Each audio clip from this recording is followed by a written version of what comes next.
लडाखचे सामाजिक कार्यकर्ते सोनम वांगचुक यांची सुटका करण्याचे केंद्र सरकारचे आदेश।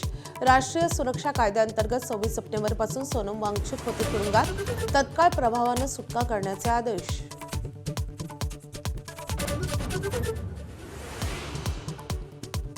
मुंबई गोवा महामार्गावर मोठी वाहतूक कोंडी। माणगाव शहर ते खरवली फाट्यापर्यंत 3 किलोमीटरपर्यंत वाहनांच्या रांगा।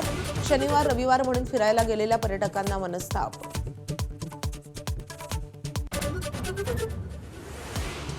अमेरिका इराणच्या भूमीवर कमांडो कारवाई करण्याच्या तयारीत। USS त्रिपोली या अॅम्फिबियस युद्धनौकेसह 3 जहाजं भरून 200 कमांडोंची इराणच्या दिशेने कूच। युद्ध कधीपर्यंत चालेल ते सांगता येत नाही। अमेरिकेचे अध्यक्ष डोनाल्ड ट्रम्प यांचं वक्तव्य। 15 दिवसांनंतरही ट्रम्प यांच्याकडे नाही माघारीचा प्लॅन। इराणवर अवकाळा आली आहे आणि तिथलं सगळं ढासळलंय अशी दरपोक्ती।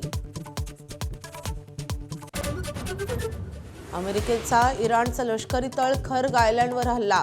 राष्ट्राध्यक्ष डोनाल्ड ट्रम्प यांची माहिती। 15 दिवसांच्या युद्धातील सर्वात मोठा बॉम्ब वर्षाव असल्याचं वर्णन।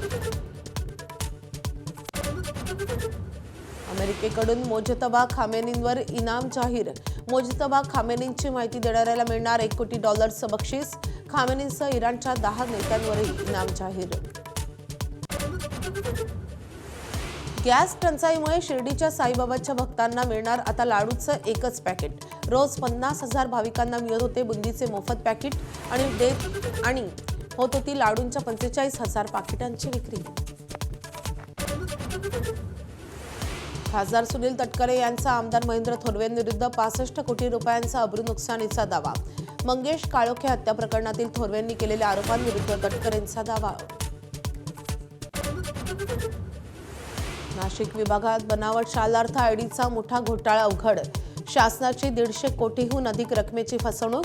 तत्कालीन 3 शिक्षण उपसंचालकांसह 841 शिक्षक कर्मचाऱ्यांवर गुन्हे दाखल। शुभमन गिल आणि स्मृती मंधना ठरले सर्वोत्तम आंतरराष्ट्रीय भारतीय क्रिकेटपटू। रॉजर बिन्नी, राहुल द्रविड आणि मिथाली राज यांना BCCI जीवन गौरव पुरस्कार देणार। मुंबईच्या आयुष म्हात्रेला सर्वोत्तम अष्टपैलूचा पुरस्कार।